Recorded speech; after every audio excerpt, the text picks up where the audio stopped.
Hello students, स्वागत है आपका हिंदी क्लास की सीरीज में। आज के इस सीरीज में हम डिस्कस करेंगे 10वीं कक्षा आलोक भाग 2 में संकलित एक कविता के संपूर्ण प्रश्न उत्तर को, जिसका शीर्षक है कलम और तलवार, और इसके कवि हैं रामधारी सिंह दिनकर जी। इस वीडियो के डिस्क्रिप्शन बॉक्स में संपूर्ण प्रश्न उत्तर का PDF लिंक दिया गया है, आप वहां से डाउनलोड करके आसानी से लिख सकते हैं। तो देखते हैं प्रश्न उत्तर को। पहला प्रश्न है, पूर्ण वाक्य में उत्तर दें। का कलम किसका प्रतीक है? तो कलम ज्ञान शक्ति का प्रतीक है। कलम से ही बहुत से कवि, लेखक तथा समाज सुधारक अपने मन के भाव को लिखित रूप देकर लोगों को जागरूक करते हैं तथा समाज को नई दिशा देते हैं। तो ज्ञान शक्ति का प्रतीक है कलम। दूसरा है, तलवार किसका प्रतीक है?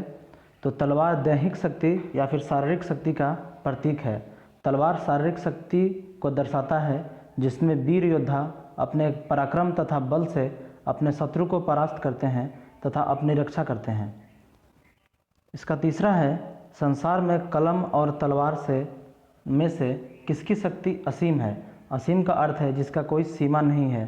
तो संसार में कलम और तलवार में से कलम की शक्ति असीम है, क्योंकि तलवार के उपयोग से खून खराबा ही होता है, जबकि कलम से अपने मनोभाव के द्वारा बहुत सारे लोगों को प्रभावित किया जा सकता है, बिना हिंसा के रूप में।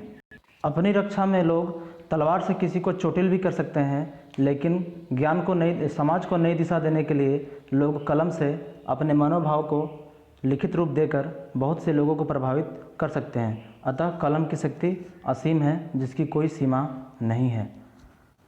अगला प्रश्न है, मीठे गान की सृष्टि किसके द्वारा होती है? तो मीठे गान की सृष्टि कलम के द्वारा होती है। अगला प्रश्न है, युद्ध किसके बल पर जीता जा सकता है? तो युद्ध तलवार के बल पर जीता जा सकता है। किसमें विचारों की शक्ति होती है? तो कलम में विचारों की शक्ति होती है।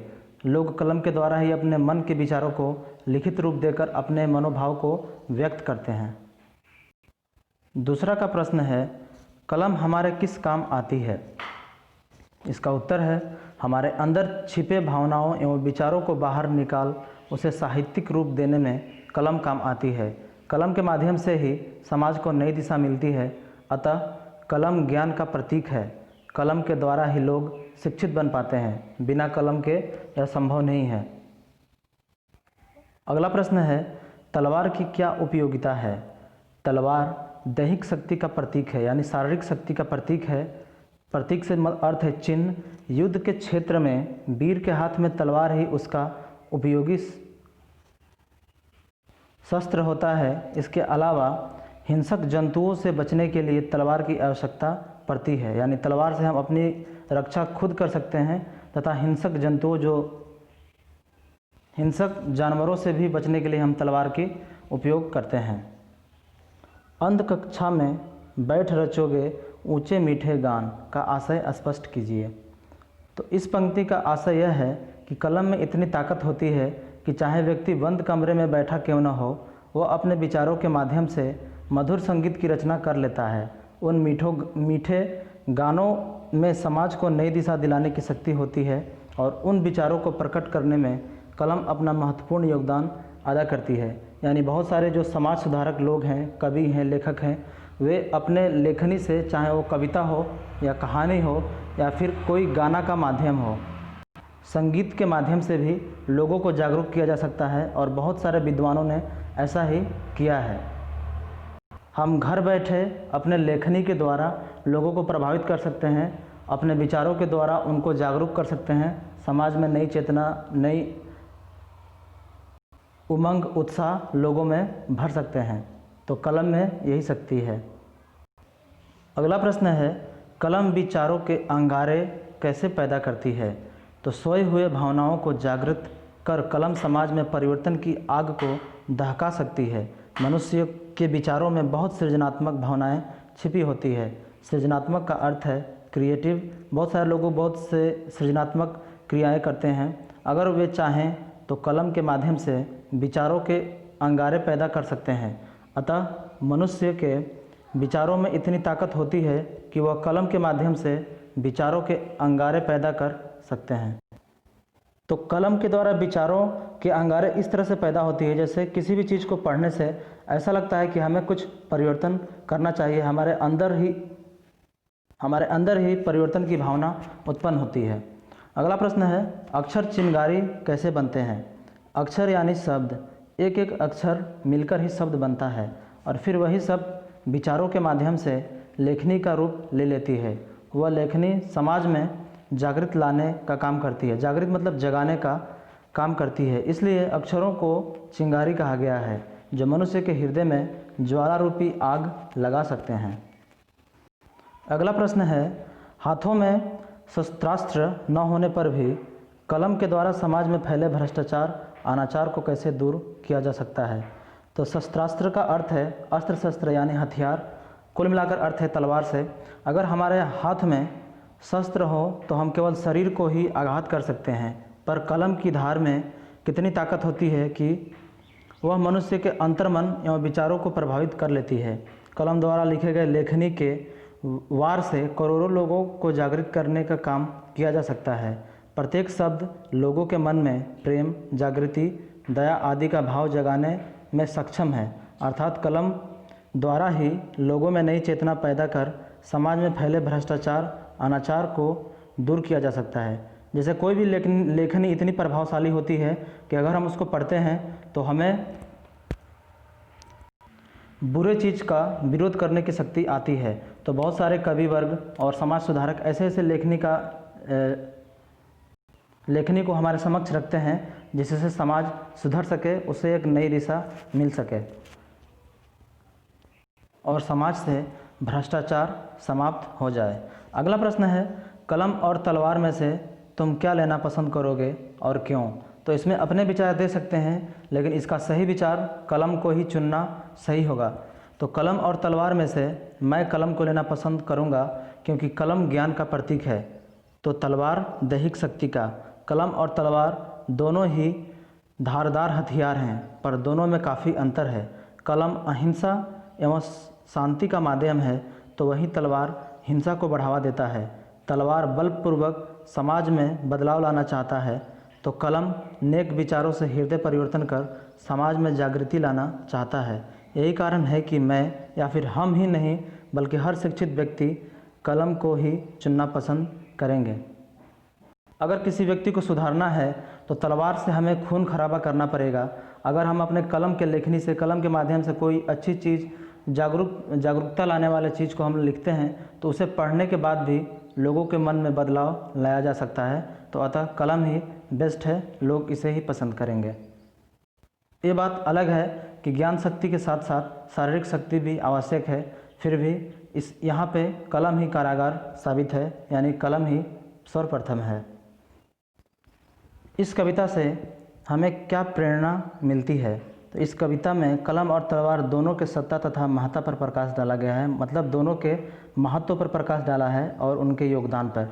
साथ ही साथ कलम और तलवार में फ़र्क बताकर उनमें से उचित को चुनने का उपदेश भी दिया गया है। यह कविता बताती है कि कलम की धार के आगे तलवार की धार फीकी है। इस कविता में हमें यह प्रेरणा मिलती है कि कलम के जरिए हम समाज में हो रहे बुराइयों एवं भ्रष्टाचार को दूर कर सकते हैं। अपने अंदर छिपे भावनाओं को कलम के माध्यम से लिखित रूप देकर देश के नवयुवकों को प्रोत्साहित कर सकते हैं, उन्हें मोटिवेट कर सकते हैं, ताकि वे स्वच्छ विचारधाराओं को अपनाकर सुंदर समाज का निर्माण कर सकें।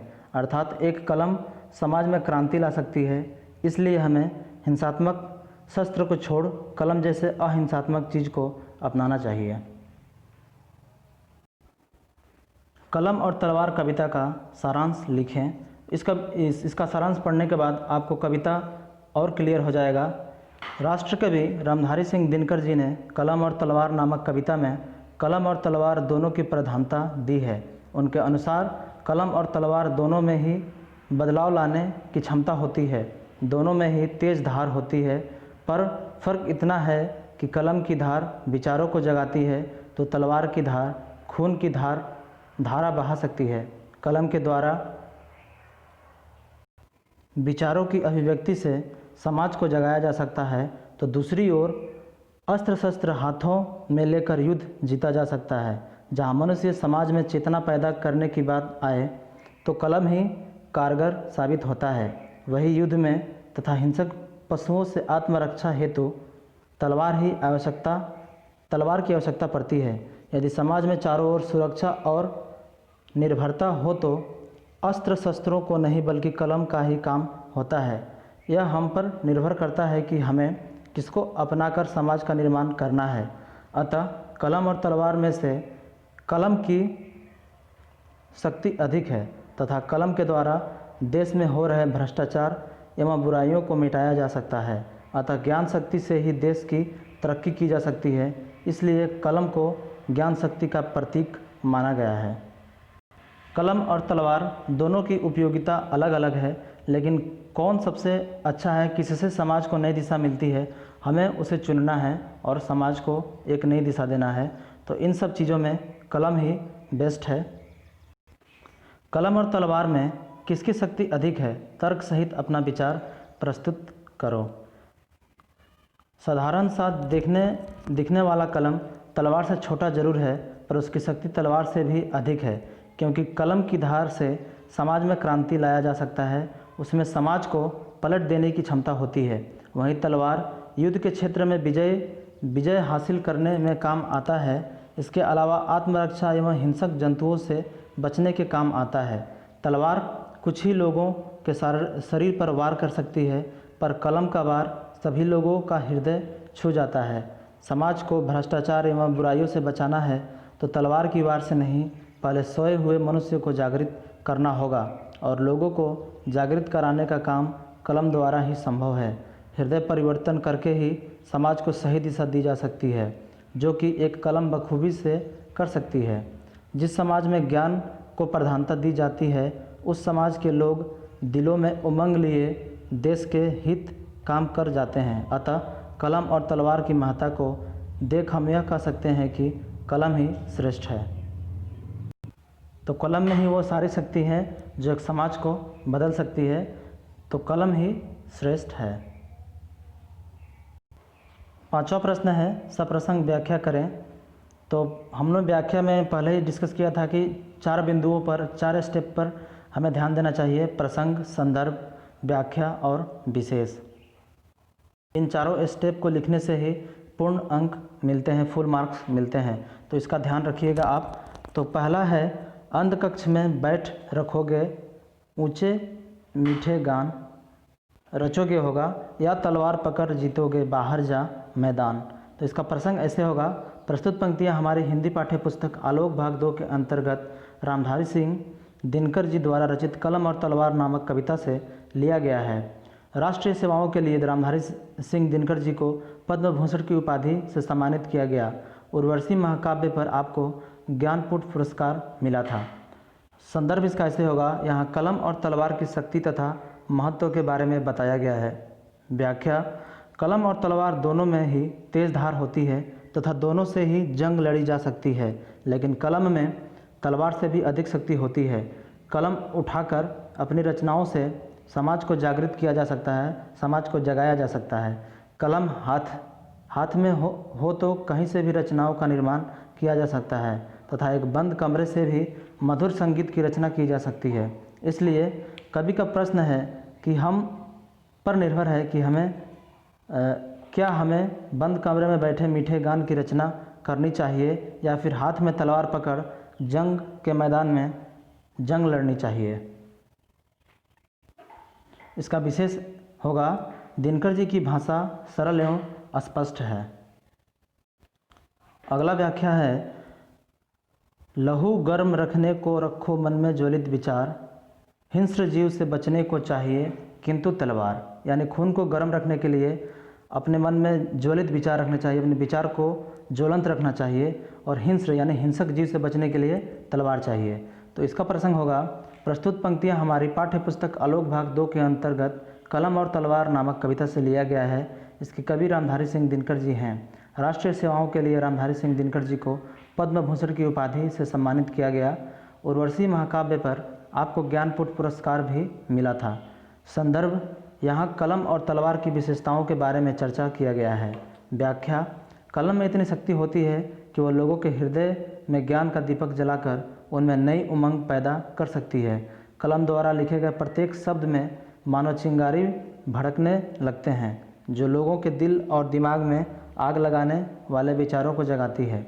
इसलिए अगर हमें लहू को गर्म यानी खून को गर्म रखना है तो मन में ज्वलित विचारों को पैदा करना होगा, यानी हमारे मन से ही, मन में जो विचार है उसी से हमारा खून गर्म होगा और हमारे सामने बुराई चीज़ या फिर हिंसा होने से भी हम अपने आप को नहीं रोक पाएंगे। उसको परिवर्तन लाने की शक्ति हमारे अंदर तभी होगी जब हमारे अंदर विचार होंगे। समाज को नई दिशा या फिर परिवर्तन के जो विचार होंगे तभी हम कर पाएंगे। आगे है, वहीं दूसरी ओर अगर हमें हिंसक जीव जंतु से बचना है तो हमारे हाथ में तलवार चाहिए। उस समय दैहिक शक्ति ही काम आएगा तथा कलम और तलवार दोनों ही अपनी अपनी भूमिकाएं हैं, दोनों का अपना अपना महत्व है। तो इसका विशेष सेम ही होगा। दिनकर जी की भाषा सरल एवं स्पष्ट है। व्याख्या का अंतिम पंक्ति है, जहाँ लोग पालते लहू में हलाहल की धार, क्या चिंता यदि वहाँ हाथ में हुई नहीं तलवार। तो यहाँ हलाहल से अर्थ है विष, यानी सब कुछ नष्ट करने की शक्ति। तो सब कुछ नष्ट करने की शक्ति उन्हीं लोगों में होती है जो समाज को परिवर्तन करना चाहते हैं। बुराइयों को नष्ट करने का शक्ति उन्हीं के पास होता है। या फिर जिस समाज में नर नारी निर्भय होते हैं, मतलब पुरुष और महिला निडर होकर समाज के लिए, समाज की उन्नति के लिए कार्य करते हैं, वहाँ पे तलवार की कोई आवश्यकता नहीं होती है। तो देखते हैं इसके व्याख्या को।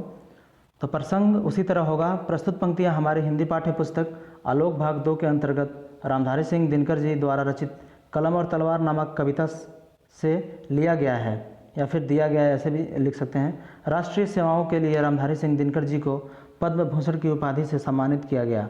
उर्वशी महाकाव्य पर आपको ज्ञानपीठ पुरस्कार मिला था।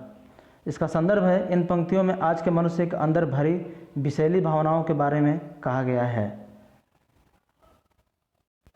व्याख्या, तलवार आत्मरक्षा का साधन है। तलवार हिंसक जंतु से बचने के काम आता है, पर आज विडंबना यह है कि व्यक्ति का हृदय इतना विषैला हो गया है कि बिना तलवार के खुद हिंसक बन गए हैं। आज उल्टा हिंसक पशुओं को मनुष्य से ही खतरा है। क्या होगा अगर मनुष्य का हाथ में तलवार नहीं है, जब उसके खून में ही इतने विषैली भावनाएं भरी हैं जिससे सब कुछ विनष्ट करने की शक्ति हो, और तलवार जैसी धार अगर उसके वाणी में हो तो बिना तलवार के ही मनुष्य खतरनाक हथियार है। विशेष दिनकर जी की भाषा सरल एवं स्पष्ट है। इसमें हम और लिख सकते हैं अपने आप से, क्योंकि समाज में सिर्फ विषैले लोग तो अपने अंदर रखते ही हैं, लेकिन उन लोगों से भी अच्छे वो भी हैं जो उस विषैले लोगों को भी सुधारने के कार्य करते हैं। एक दो पंक्ति अपने से जोड़ देने से भी और अच्छा होगा, या फिर इतना लिखने से भी सही होगा। तो आशा है आपको ये संपूर्ण प्रश्न उत्तर अच्छे से समझ में आए होंगे। अगर इसका PDF चाहिए तो वीडियो के डिस्क्रिप्शन में उसका लिंक दिया गया है, आप वहाँ से डाउनलोड कर सकते हैं। तो मिलते हैं नेक्स्ट सीरीज में, तब तक के लिए धन्यवाद।